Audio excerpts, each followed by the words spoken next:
Welcome to the Publish Creator Podcast, the show where books become brands and creators become CEOs. I'm your host, Rodney Washington, a book coach, brand strategist, and founder of the Published and Thriving movement. If you're an author, coach, or content creator with a book, or even just an idea, this podcast will show you how to turn it into a thriving offer, a loyal community, and a lasting legacy. Each week, I'll share real-world strategies, inspiring success stories, and behind-the-scenes coaching to help you build momentum, whether you're just publishing your first book or ready to expand into courses, memberships, and more. Because publishing isn't the end of the journey, it's the launch pad. Let's build your brand, multiply your impact, and create the freedom you deserve. Enjoy today's episode. If you have an idea for a book that you've been thinking about putting together, but you're not quite sure with all the different content that you've created, how to put it together in a way that makes a compelling, interesting book that people want to read and buy from you, this episode is for you. Hello, everyone, and welcome to another episode of the Publish Creator Podcast. I am glad to have a guest with me today. His name is Andy Clark, and he helps small businesses become more profitable, impactful, and enjoyable to own and operate, which is a really operative word here, is being able to operate a business that you do with joy. He is the author of a new book just released called Getting the Whole Pie, your step-by-step guide to a more profitable, impactful, and enjoyable small business, which attracted me immediately, hence why I asked him to be a guest on the show today. Andy, how are you? I'm great, Rodney. Thank you very much for having me on. Yeah, glad to have you. So you tell us a little bit about yourself before we jump into it. How did you get started in helping small businesses, and what inspired you to want to create this book? Well, that's a great question. I can go back a long time to where it all began, but I won't bore everybody with all of that sob story. The short version is I practiced law for 10 years. I was a business lawyer in Canada, so I'm Canadian. So for your listeners, that's why I speak this way. I speak a little funny. I'm Canadian, and I've actually for the last few years spending most of my time in Costa Rica with my wife and my four kids. So Canadian living in Costa Rica, but if we go way back, I practiced business law for the first 10 years of my professional life. Um, After about 10 years, I realized I didn't love it. And I realized that I wasn't put on this planet to be a corporate lawyer. And so I did what some people say was stupid. What I look back on now and say was the best decision ever made, which was to leave the practice of law without a real safety net, Mm. um, which was terrifying and which my wife didn't love for sure at that point. But I jumped into, I had enough connections that I jumped into some management positions in a couple of different industries. Tried my hand at entrepreneurship. I actually tried to sell wellness to lawyers for a couple of years, which was a resounding failure. So after about 20 years of being in, you know, professional life, both as a corporate lawyer, as an entrepreneur, a business owner, a business leader, a business manager, I sort of took stock of what it was that I knew, what mistakes I had made, what is it that I can help other people with, and really what am I inherently really good at? Like what is my natural superpower, right? As people like to talk about these days. And it's not always an easy thing to figure out because what you're naturally good at, you expect other people to also be naturally good at, which is not the case. We all have our natural strengths and abilities and our natural weaknesses. Um, and so what I realized was that my superpower comes down to two words, which is um, which which is disciplined execution, which is kind of like mumbo jumbo speak. I get it, but that's kind of what it comes down to: disciplined execution. And and what does that mean exactly? It just means I'm good at getting stuff done.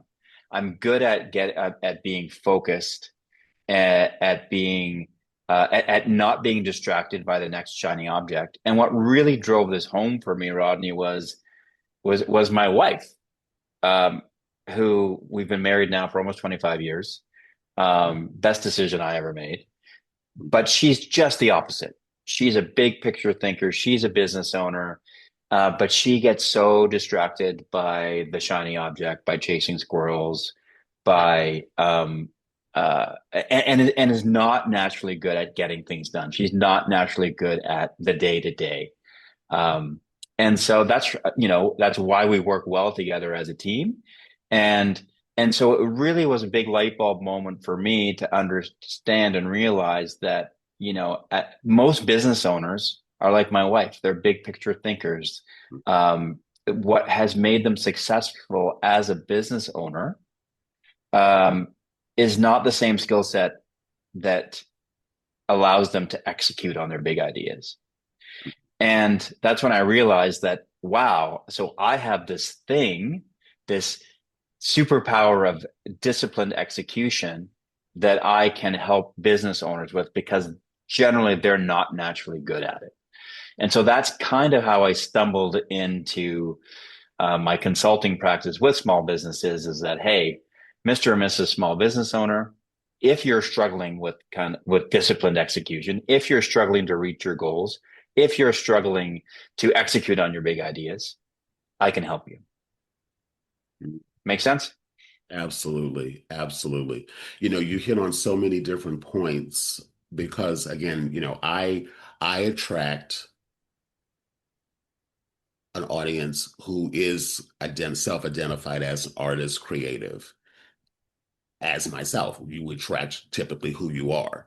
And I know for all of us, myself included, is that it can be really like I don't want to say overwhelming, but it's like we want to do the part that really lights us up, that whatever it is, if you're baking cookies or you're a writer or you're, um, a painter or whatever, that's the thing that you're really, really great at. And that's what you want to do. But if you're trying to monetize it and make it a business, then there's, the things like, oh, I have to organize my time and I have to have certain tasks, like doing things like doing my taxes and all of the drudge stuff that tends to get put off until like the 93rd hour, where it's like, okay, I got to do this right now. Mm, And things mm, get overwhelming. And then we don't know how to hire or how to mm. bring in people because I can do it better and faster myself. I know, identify that way. And Yep. so Yep. the idea of having structure around what we do actually feels like you're taking away my secret, my superpower, which is my creativity, my creative thinking, my reflectiveness, my artistry. And when you said about being disciplined, like that sounds like, oh, you're taking away my thing, but actually structured discipline actually allows you to perform even at a higher level in the thing that is your gift. And Yeah, that's what I took from that. 100%. Mhm. Yeah. I mean, We'll get back to the episode in just a second. I want to ask you a question though. Are you a content creator, YouTuber, podcaster, blogger? You have all this content and you've been told, you know what, you should synthesize this into a book, but you're just not sure how to put it all together. Well, that's why I created this masterclass for you. It's called The Five Costly Mistakes, Stopping You from Turning Your Content into a Paid Offer, a Book, or Both. In this free masterclass, I'm not only going to walk you through the five common mistakes that will stop you from ever taking all of this knowledge, all of this insight, all these information and tools and just good advice into a package, into a published book that will actually establish your brand authority and help you gain more traction, attract brand deals, sponsorships, coaching, consulting packages, whatever it is that you're offering. That's what this masterclass is about. So I want to invite you to sign up, grab your spot, secure your spot into the next free masterclass that I do. And as a bonus, when you sign up today, I'm going to give you my content to cash flow workbook.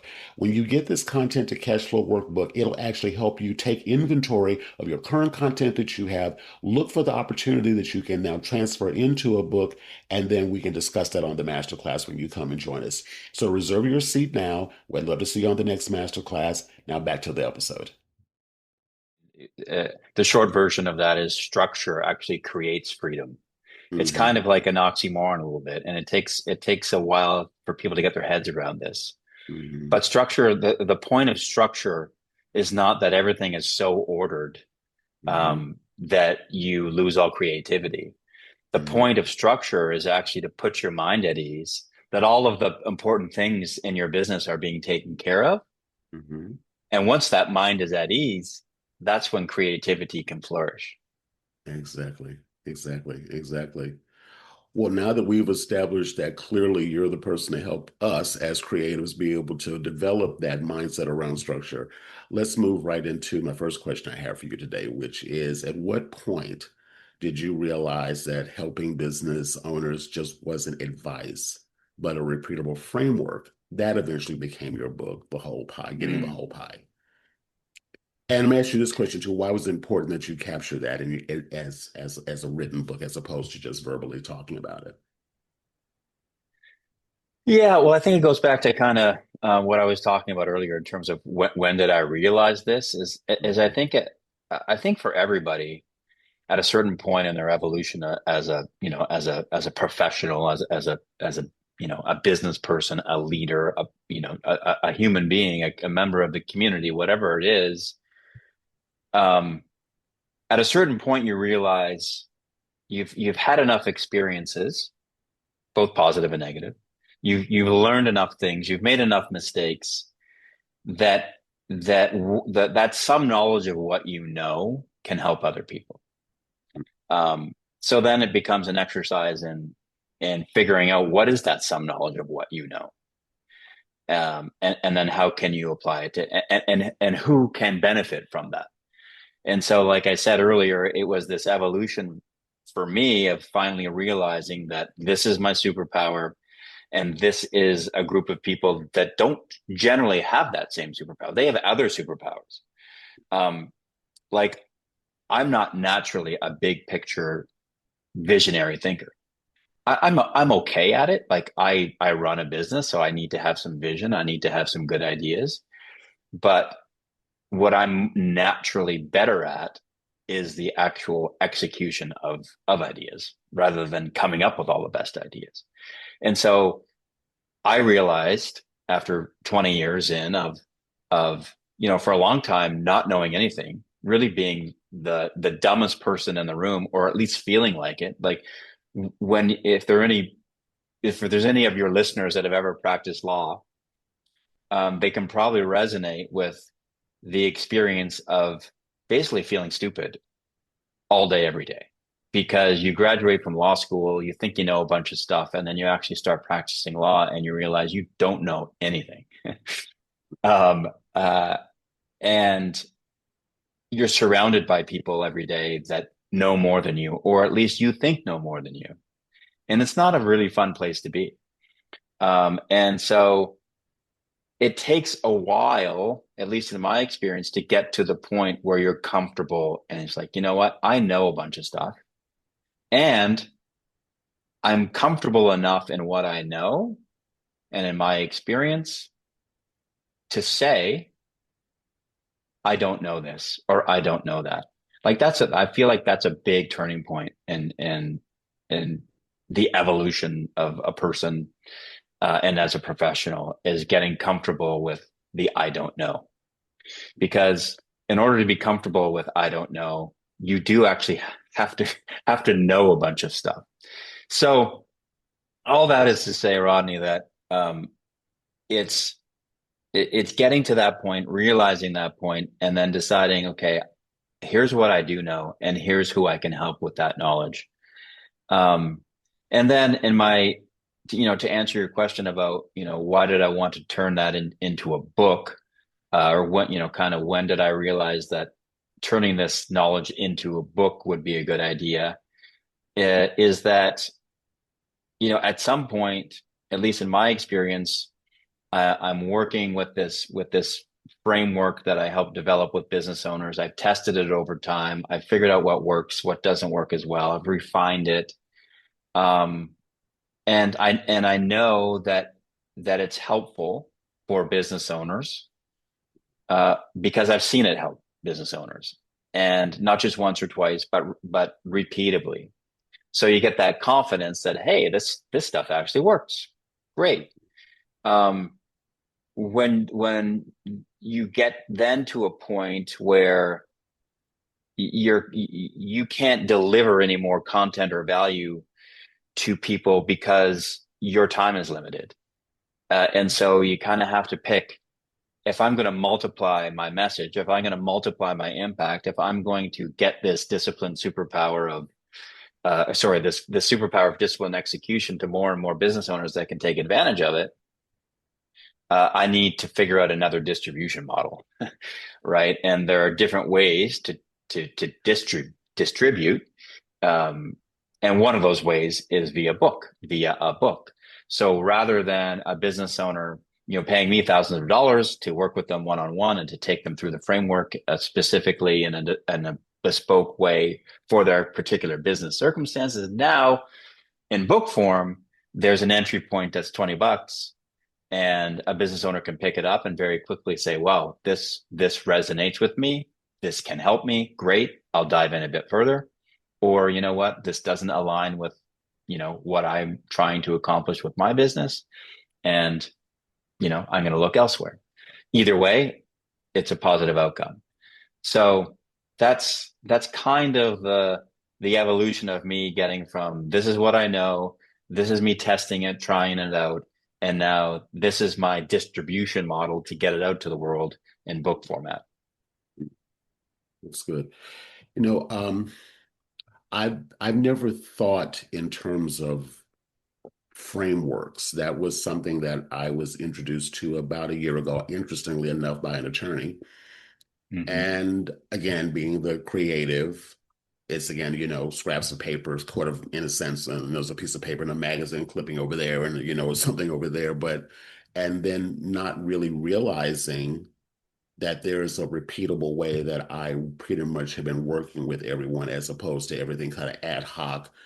I used to joke years ago that when someone would, I talked to a prospect I wanted to possibly work with, and they asked me what I would do, and I said, "What do you need?" Yeah. And it's sort of that, and I think that's how many of us, sort of operate. But actually, again, going to that word structure, having a system and a process, it helps us as the entrepreneur be able to organize our thoughts and our Mm-hmm. talents and our skills in a way that is easier for us to communicate to other people, whether you're doing a book form or not. So, with that said, I'll use me as an example here. Um, Many creators, we feel that our expertise is, like I said, messy, hard to articulate. So, what advice would you give to help us take what we know and shape it into a clear, teachable system that others could follow? Yeah.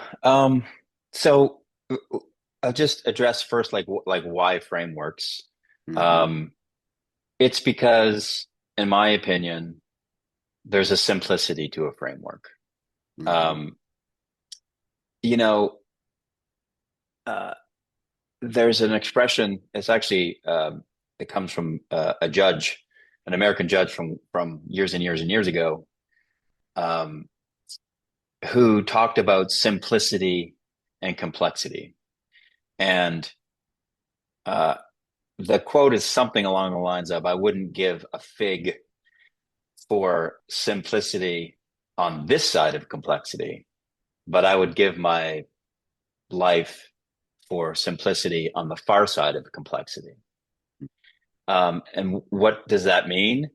That means, in this context, that a framework is important because it's simplicity on the far side of complexity, meaning it's able to take complex ideas, and strategies, and insights and experiences, etc., and reduce them to their essential components in a simple framework.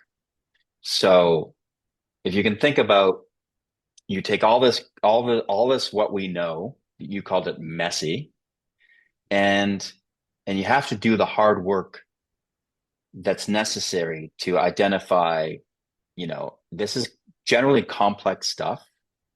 how can we reduce it to its essential parts so that we can easily communicate it to somebody? And you should really think in terms of, would a 10-year-old understand this?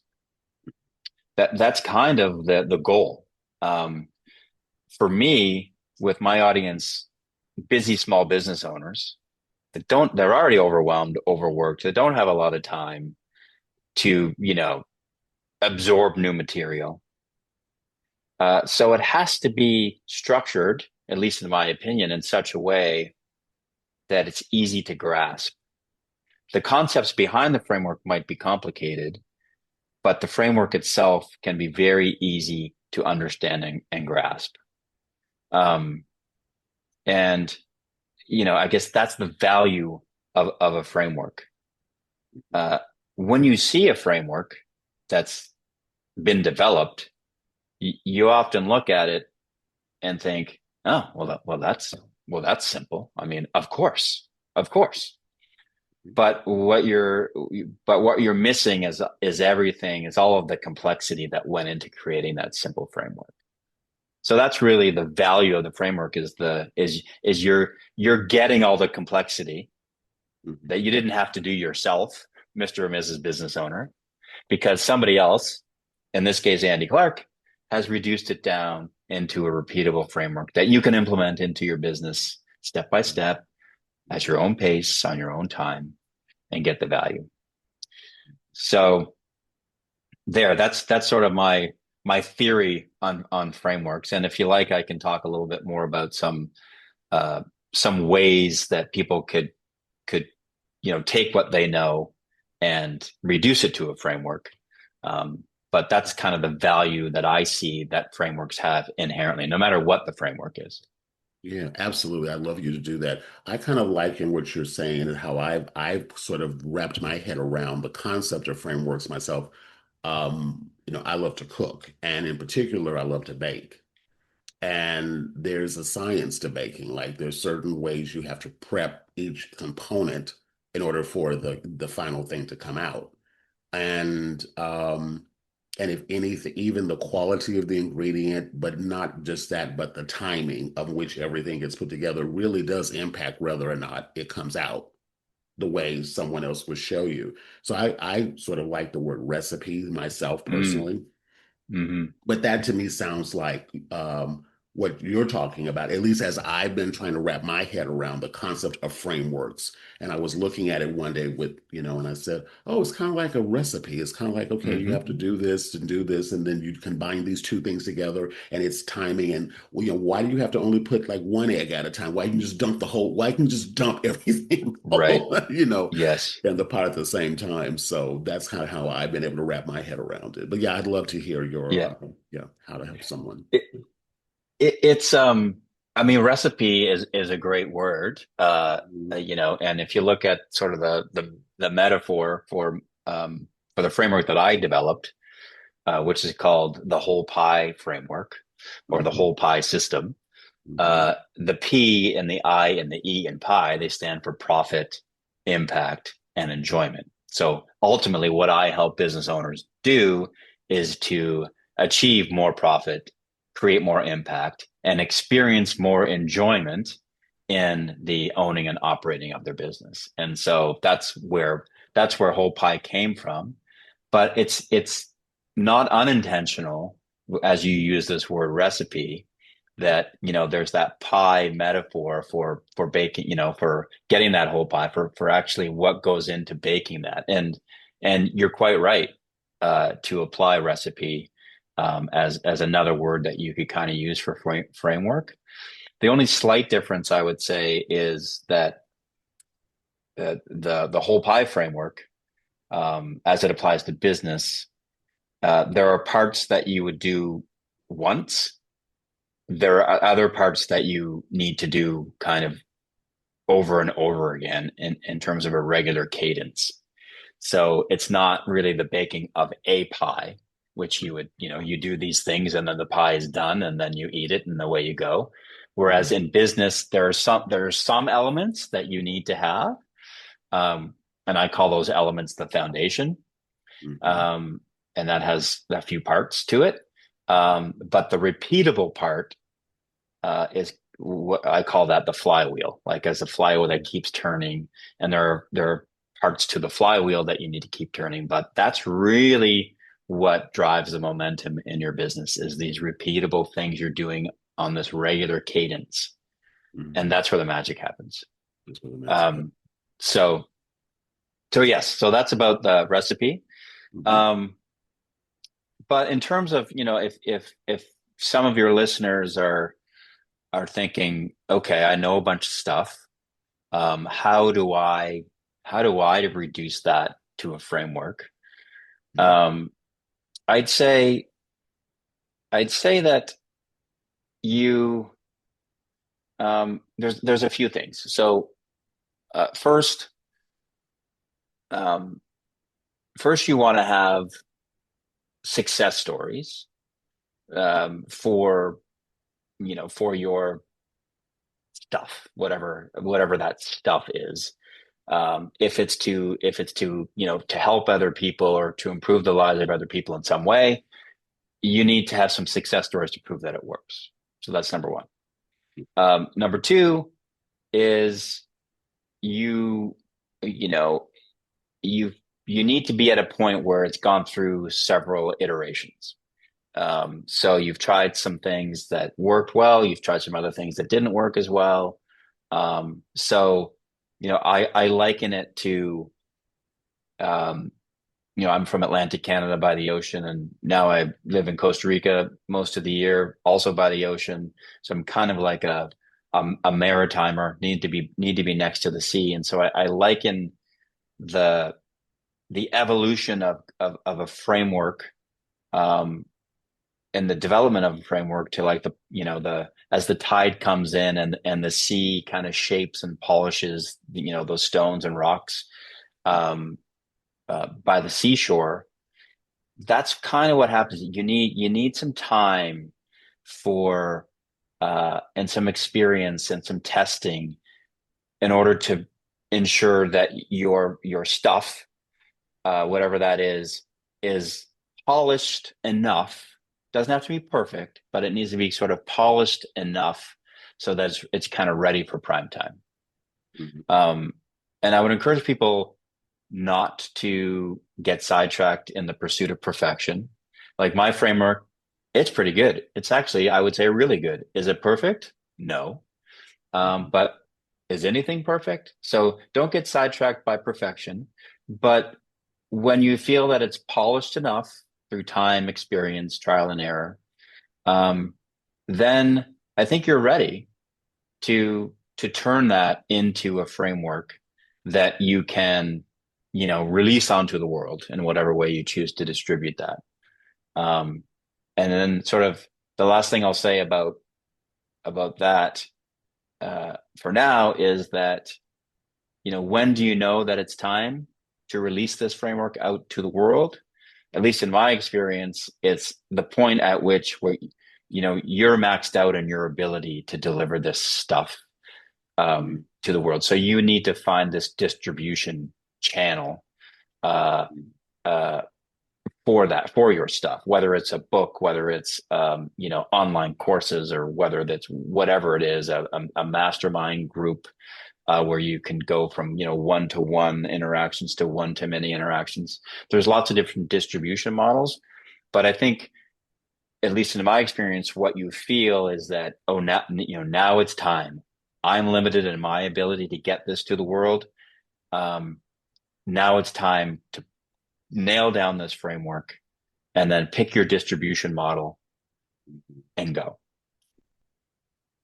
You know what you made me think about as you were talking about it is I'm a real big believer in workshopping an idea, whether that is a literal workshop with a group or workshopping an idea even with an individual, person, one-on-one situation. And as you were saying a moment ago, to get those earlier, those testimonials, if you will, or those case studies. I like the word case studies much better.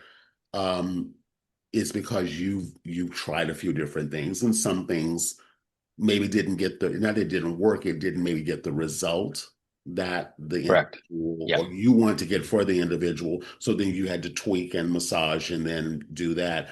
But the point I want to make with why I'm saying what I'm saying in response to your response is you don't come up with a framework and then try to make it fit everyone, but you work with a variety of different people and scenarios. And out of that, you start seeing commonalities and threads. And then those things begin to become your recipe, i.e., your Mm-hmm. framework. Mm-hmm. And the only way you get that intel is to actually be in there in the trenches working Mm-hmm. with people Mm-hmm. as opposed to figuring it out and then trying to shoehorn it in Correct. to Yes. everyone. Yeah. Okay. Yeah. Yeah. 100%. That's accurate. Um, it, it is a process. Like when I think back to what's in this book and the framework as it is now, Mhm. is very different than it was 5, 6 years ago. It Mhm. has a different name. It has different features. Mhm. Um, but that's part of the process that I think needs to happen. I said what one of my superpowers is discipline execution. One of my weaknesses is I'm not a very patient person in Mhm. many respects. I want things to happen yesterday, and uh, and that isn't a great character trait to have when you're polishing and shaping something like this a framework or trying to reduce what it is that that can help other people to something that is can be effectively communicated and implemented by others. It does take time. I don't think there's any substitute for time. Now, whether time is 6 months or a year or 2 years or 5 years, I think depends on the circumstances. For me, it was about 5 or 6 years of polishing and shaping um, the framework. Is that the right amount of time for everybody? I don't know, but that's what it was. That's what it was for me. And um, the where it ended up. I mean, I think what might be helpful, Rodney, is I can kind of share where my framework ended up, and then can suggest to your listeners that might be interested in creating their own how I would suggest they go about that. Sure. So I can use sort of mine as an example, and then suggest how they might use that. My sort of framework for creating the framework Mhm. to help them. Would that be helpful? You think? Yeah, absolutely. And what I want to say too before you do that is I Mm-hmm. know again when I know we talk a lot about books, and of course you've written a book, but I want to say this just to the listener Mm-hmm. is what you're talking about, what this conversation is about is long before you actually develop the actual book. The Mm-hmm. book was a result, like you said it a moment ago perfectly, is your teaching, your coaching, your way you present is a part of your distribution system, i.e. the book. So while the focus for many listeners will be, well, I just want to put a book together, if you're doing a nonfiction sort of I dare I say, a how-to kind of book, what you're talking about, Andy, this conversation is about how to help you develop. You start writing the book, or I say writing the book, or I like to say building the book through your Mm-hmm. actual work with Yes. people. And I said that word, Mm-hmm. workshopping the content, the concepts, the Mm-hmm. results, long Mm-hmm. before you start putting things down in in the computer. So anyway, I just want to set that up so everyone listening understands why we're talking about this with such depth. Okay. Yeah. Great. That's helpful. Mhm. Um, I'm one of the only people in Costa Rica that has a Saint Bernard dog, uh, and she's right now barking at something outside. So I don't know if my noise canceling earbuds have canceled that out or not. But Yeah, I don't if hear if you're anything. So hearing yeah, some that's fine. barking, I Yeah, apologize. yeah, no Um, problem. No problem. so back to the I mean, back to the conversation. The um, that we talked about case studies or success stories. Like those are so important. Not only I think to test your framework, but also it's social proof. They should end up in some way being part of your book. If a book is the way that you're choosing to distribute your knowledge. And so in getting the whole pie, there are a dozen little case studies that you explore a concept. Here's how it works, and here's a case study of how that concept worked in practice. It's beautiful, right? We all want to know. We all want, I think, to see how theory connects to real life. Both are important, and so if a listener is thinking about turning their knowledge into a framework that might find its way into a book, then I would encourage them include those case studies, those success stories into the book. But so let me just share, which I think can be helpful for people that are thinking about doing something like what I've done.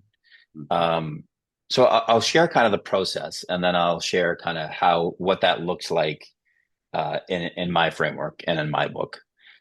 So if you're listening and you're like, how can I take like the first step to kind of reducing this knowledge that I know is valuable to other people? How can I take that first step to turn that into a framework that can be easily explained to other people? And so I would say there's like a 3-step process to this. So number one, what you want to do is identify what are the 1 to 3 outcomes that you are helping your customer, your client achieve.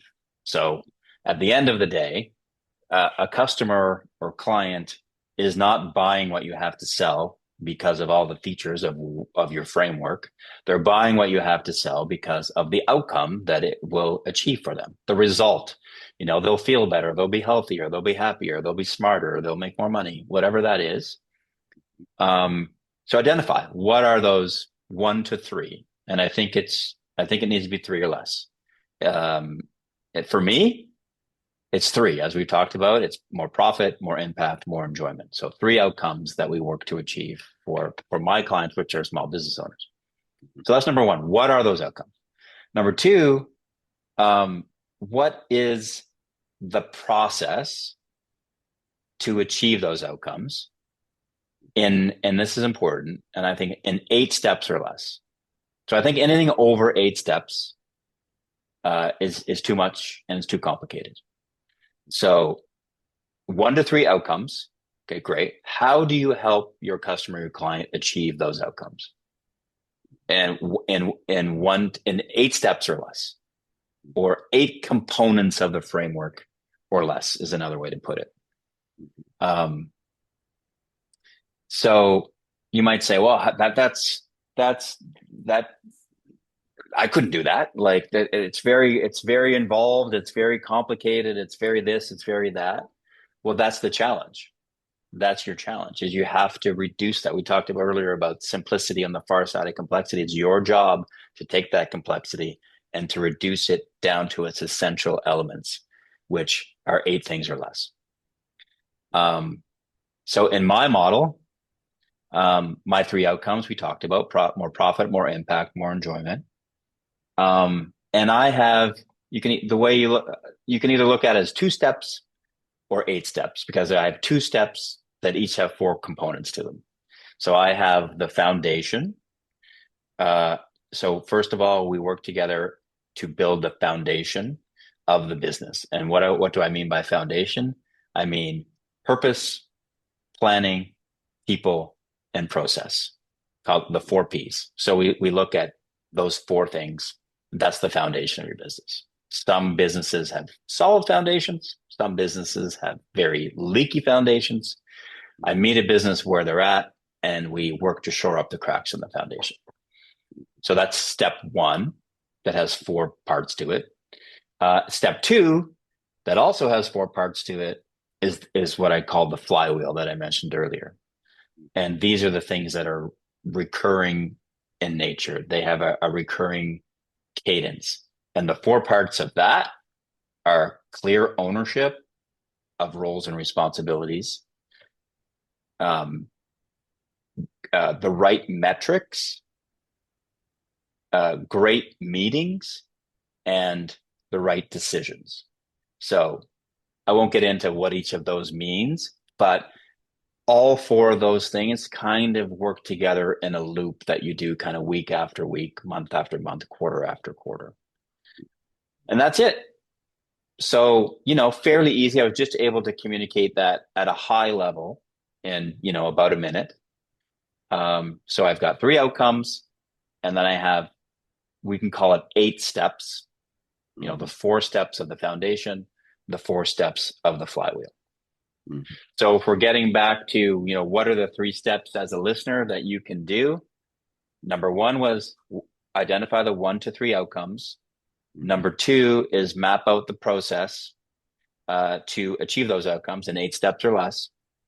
And then number 3 would be to map out what I call the customer journey from current state, where they're at now, to outcome achievement, using those 8 or less steps that you've identified. So where does customer start? What are the hoops they have to jump over in this 8-step process to get to the achievement of whatever the outcome is? And it's nice to have a visual of that, a customer can see that, okay, I'm going to start here. I'm going to do that, and that, and then I'm going to get the outcome. Great. So hopefully that's simple enough as a little mini framework for your listeners to be able to do. Well, I can do that. There's only 3 things I need to do. I need to figure out the outcomes. I need to figure out an 8 steps or less process to achieve the outcome. And then I just need to map that out in kind of a visual way, how customer gets from, from current state to achieving the outcomes that you're delivering. So as I explained that to you, Rodney, does that make sense to you? Absolutely. Well, what my mind absorbed all this, what you just said, and what I hope listeners take from this is, again, when we are in the trenches doing our thing and we have all the different we have all this in our head about how we kind of do things. Most of the time, I'm using myself as an example here, I'm not even thinking about what I'm actually doing from, I'm going to teach this to someone else. I'm just doing it. What I took from what you were saying was taking the time, although it may not seem all that inspiring, although I found it very inspiring, is simplifying how I talk about what I do and how I help in a way that doesn't go down tangents, that doesn't we tend to many of us tend to feel like we're providing value by giving the person everything we've ever done, every experience we've ever had, every thought, every note, every scribble, and the individual trying to get the transformation, which is why they're talking to us to begin with, whether it's a book or written or whatever. They don't need to know too much, all of it. It's just because, too much. Yeah. But many times, well, I'll just use myself as an example, feel like I'm giving more value to you if I'm telling you everything. I'll go back to the cake metaphor as an example. Well, if you go to this particular farm off this side road and get these particular eggs, it'll make the cake better than if you just say, go get eggs, Right. So what I like about this is, again, to me, I'm taking this as we're disciplining ourselves to streamline, not take away, but streamline how we talk about what we do and the transformation that the person we work with is actually buying, whether it's written, whether it's taught verbally or audio, video, whatever, and that it actually enhances the experience for us as the provider and provides a clear transformation that the person on the receiving end can hear and go, I want that outcome. And if you can help Hmm. me get it done with as few moving parts as possible, that makes it easier to get to the yes. Hmm. That's what I took from what you said. Yeah, you're exactly right. And you can think of, you know, what are some, uh, what are some frame, you might not even think that they are frameworks, but they are. They're just kind of in our, like, Mhm. in our culture. Like, you think about this, the seven steps of highly effective people, right? Like, we've all heard that. Um, that's a framework. We think of it as a book, but that's a framework. There's seven steps. Okay, I can learn seven steps. Boom, boom, boom, boom, boom. Okay, I can be a highly effective person. Mhm. Um, I heard one time somebody say that there's author Eckhart Tolle. I don't know if you're familiar with Eckhart Tolle, but he was very popular. I don't know if he's still as popular as he was, but he burst onto the scene with really like dense um, books that were kind of uh, life changing for a lot of people, but very dense and kind of hard to even articulate to other people.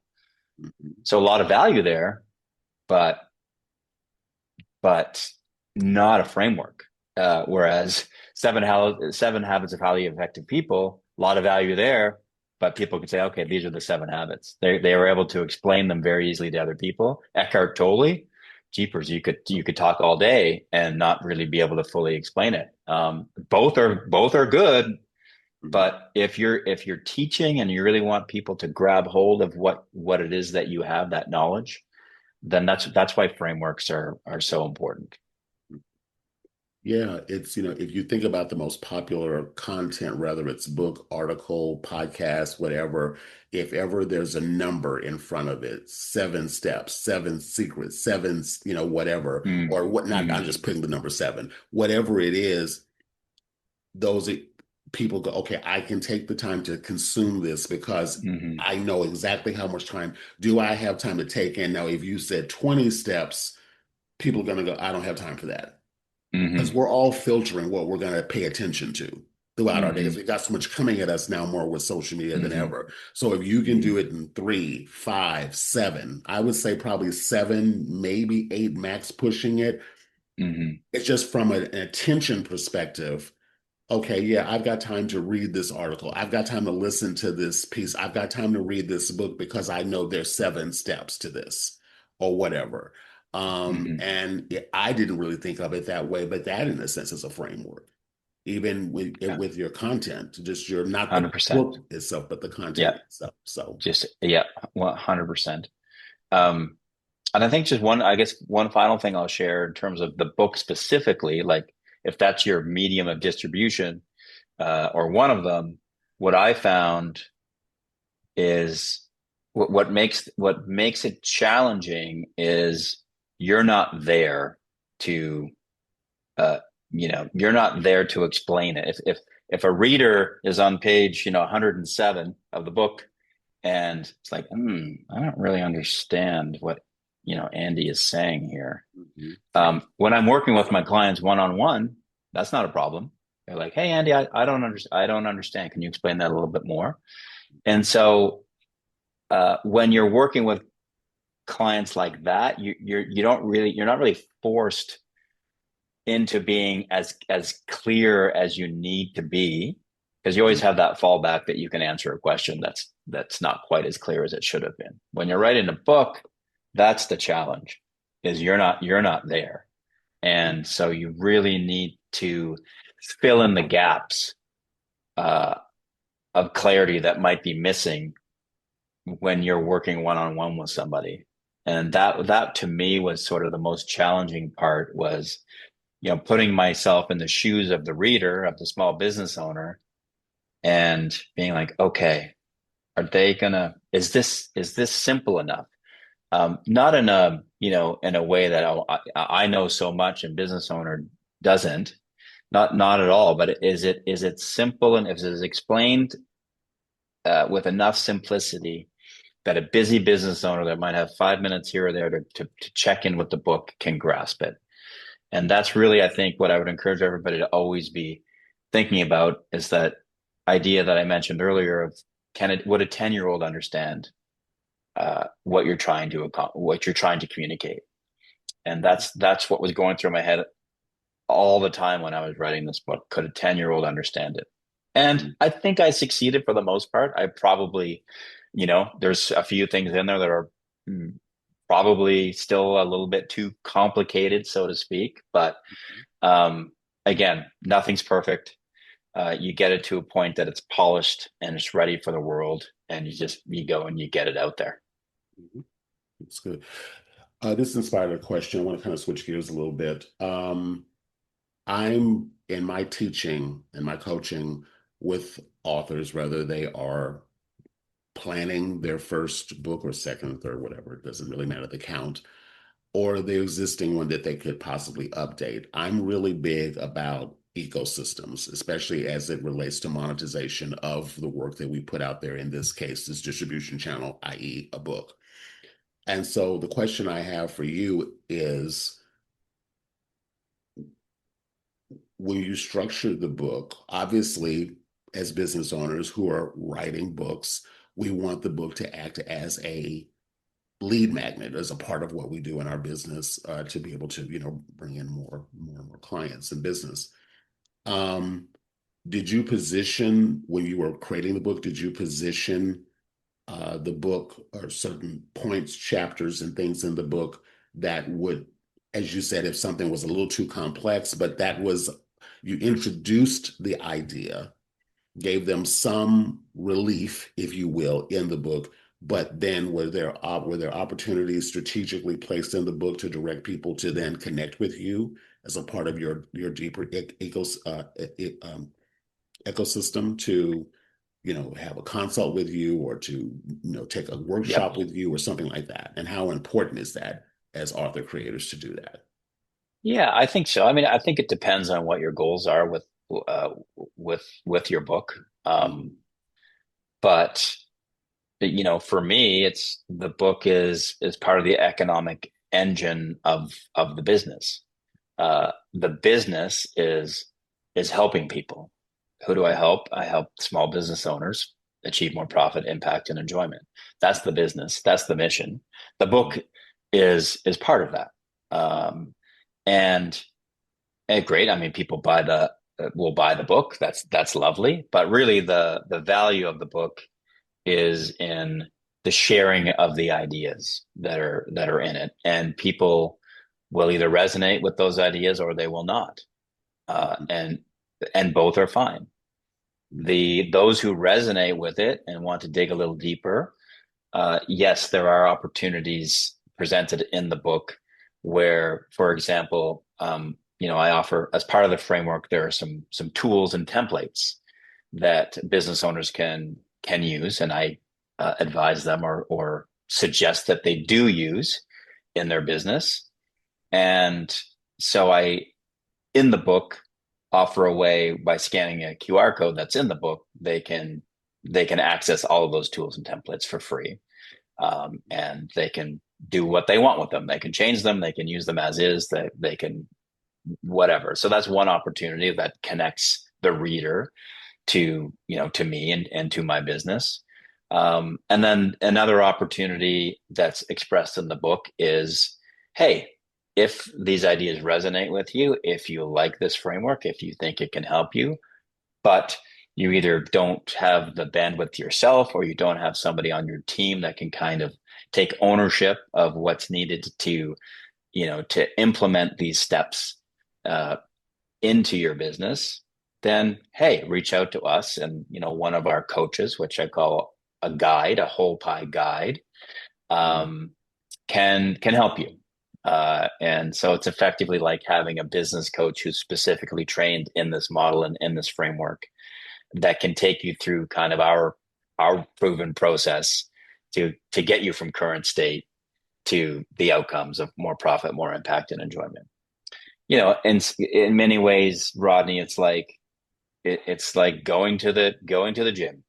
We all know, or I shouldn't say going to the gym, I should say exercise, because exercise can take place in many ways. It's not just going to the gym, but we all know that exercise is good for us. Do we all exercise as much as we should?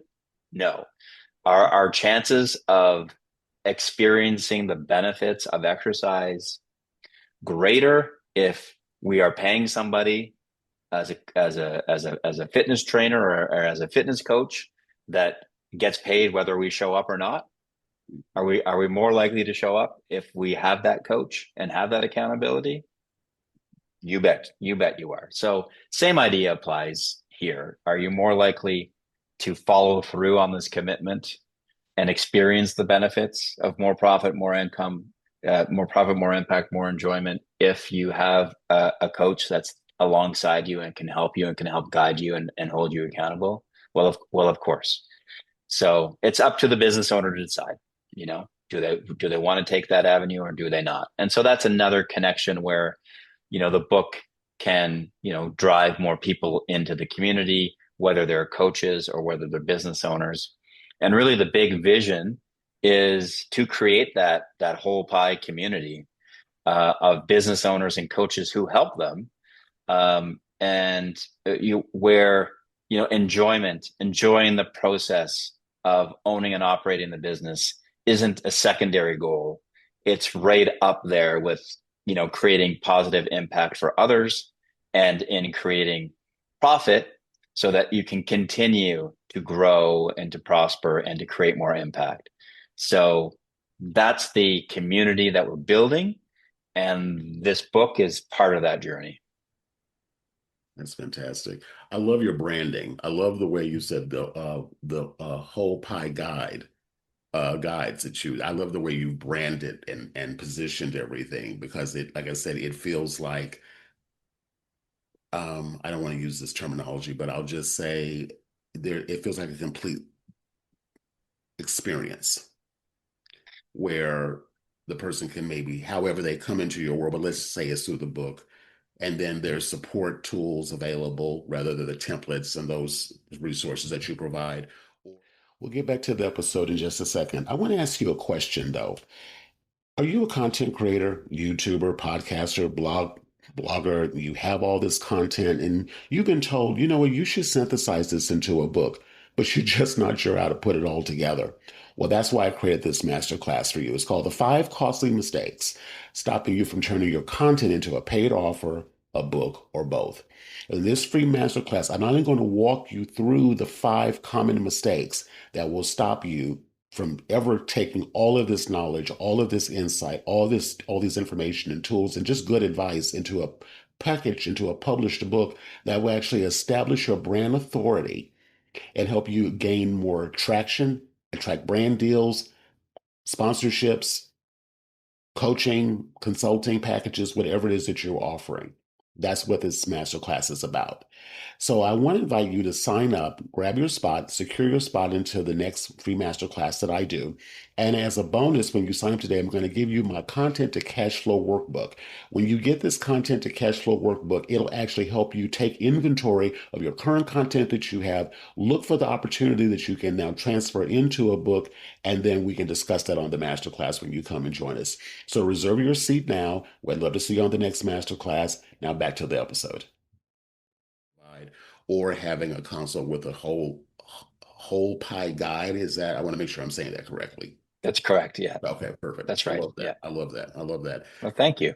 Yeah, I love that. What I also want to say too, for many listening as well, is that even the creation, I mean, everything that you've done, the way you structured everything, that's also a part of our creativity as well. Me being able to think about things as I don't like to use the word systems. I like the word experience more because that's what I want people to walk away with, is I want them to feel like they've journeyed through an experience that transformed the way that they think and the way that they process and makes it feel like this is doable for me, without getting too heady or too, convoluted in our languaging or whatever.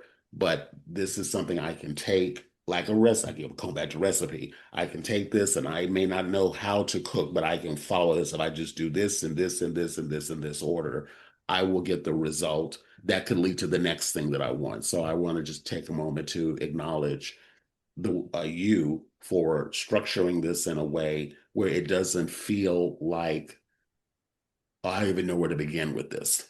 Mm. Yeah. to Yeah. synthesizing it down in a way that it feels actionable, doable, and dare I say, actually exciting and interesting to want to actually Mm. develop it. So Mhm. I Yeah, well, really thank you. for that. Thank you.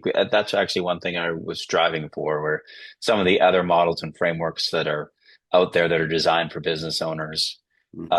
it's good, a lot of good stuff, Hmm. but, there's one in particular where you finish it, the book that describes the model or the framework, and the first question you have is, okay, where do I start?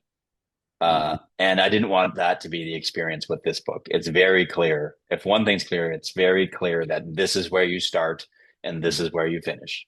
Hmm. Now, again, that might not be the way that people's minds work, that everyone's mind works. Not everything maybe is linear, or not every business owner or creative or person wants to go through a linear process like this. But for those that do, or for those that, even if they don't like it, know they need it, this is very structured, very do this first, do this second, do this third. You will not have any questions about where do I begin. That's my guarantee. I'll ask one more question, then I want to just say really quickly before I move into this last question is just for those listening, is I connected to Andy through LinkedIn. And before I even approached him about connecting, speaking about possibly being a guest on the podcast, what attracted me to you was the fact that you are an author. Of course, that always, the first point capturing my attention. But I immediately I saw your book cover art, and then I saw what the title attracted me, and then kept looking at your post. And the point I'm going with this is for author creators, languaging is critical. Like the way that we language our work or what we're doing, the words we use, the titles we name things, the artwork that we pull, people need to feel that instantly, like, oh, I want to learn more about that. Like, even if I wasn't doing the podcast and I wasn't doing all of this right now, I would still look at what I saw when I saw your first impression of your book, because the way that you languaged it, the copy, the artwork, it drew my eye in because it immediately connected to an issue that I personally feel I experience. So I just want to say to listeners is when you're putting out your work on social media, be very cognizant of how you're languaging things, and be really, I believe the way you can get better at languaging, be it whether it's audio, video, written, is to actually have that in the trenches experience with the people that you want to work with so that you understand what is the way they language, what's the things that they come with, and just say, this is what's hurting, this is what's bothering me, this is what's not enjoyable for me.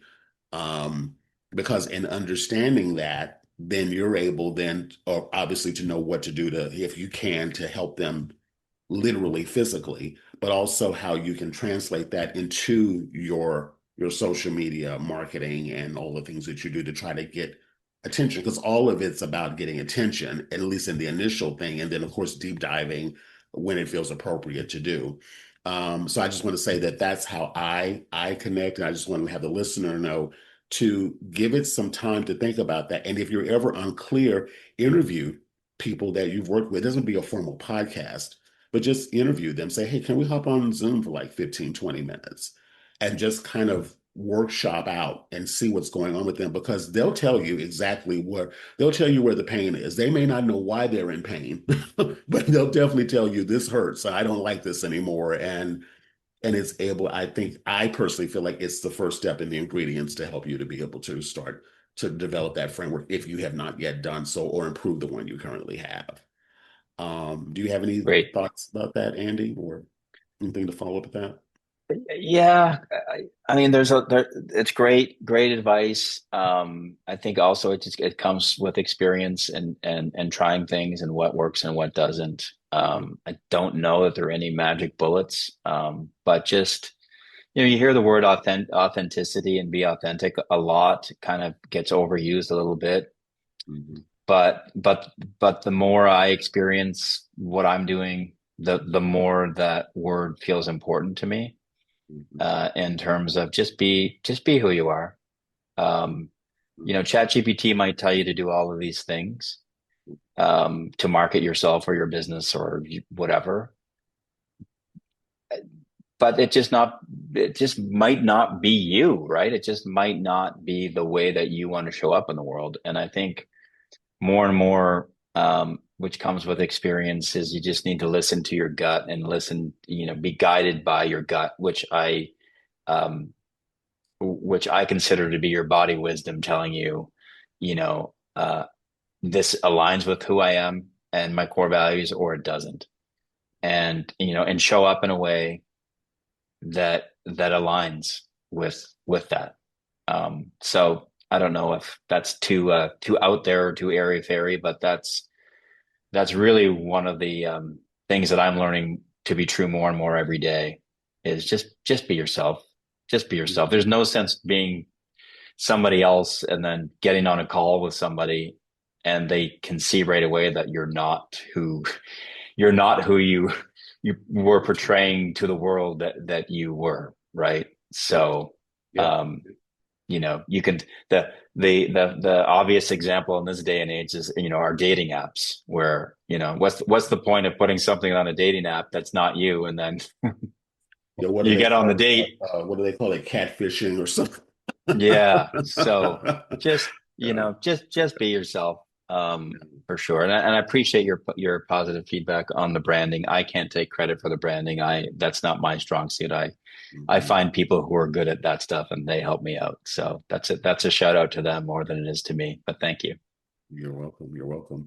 So I want to ask this last question because I feel like we've covered so much, but you said this repeatedly, so I want to make sure we close with this.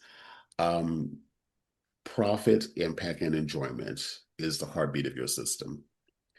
Which of these do you see creators and small business owners neglecting the most? And what can we do immediately to start addressing that? Yeah. So great question. I mean, I think in most cases, not all cases, but in most cases, it would be enjoyment. It would be, uh, a business owner who is basically putting themselves last. Uh, Customers come first, employees come first, suppliers come first, business owner comes last.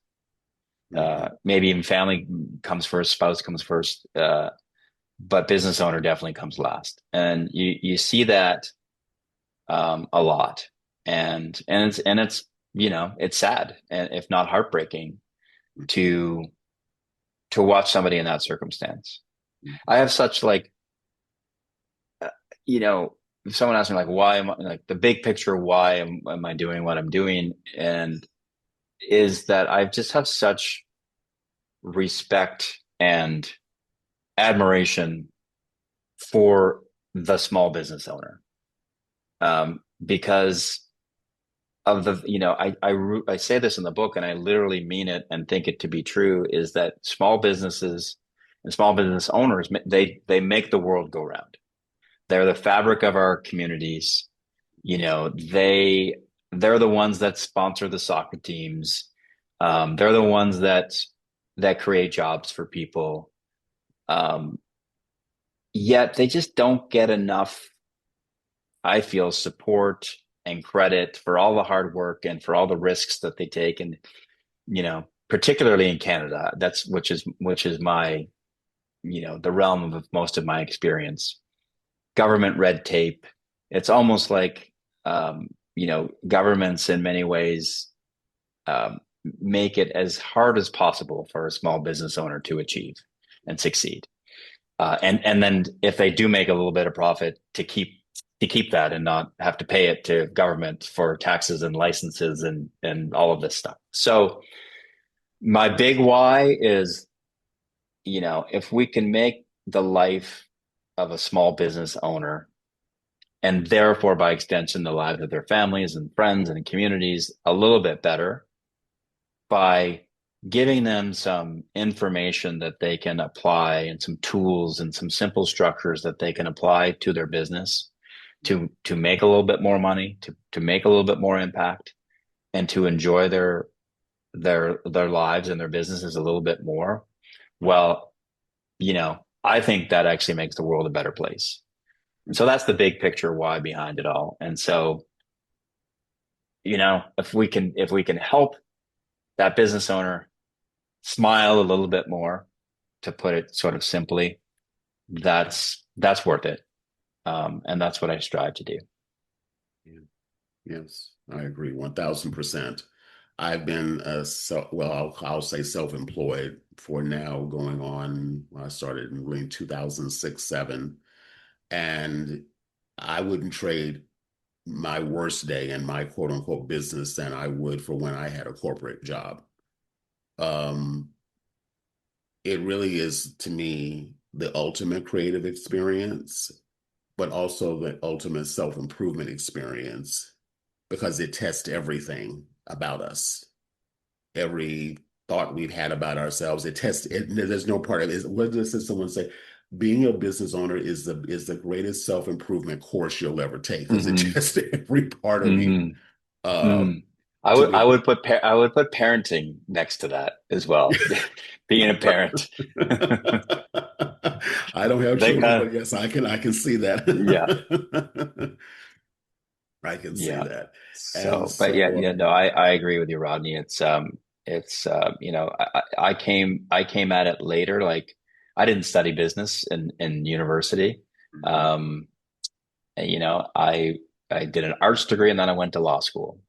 Okay. Um, then I ended up becoming a corporate lawyer, and that was kind of my introduction to business. Really, was working with business owners and trying to understand, the problems that they were having.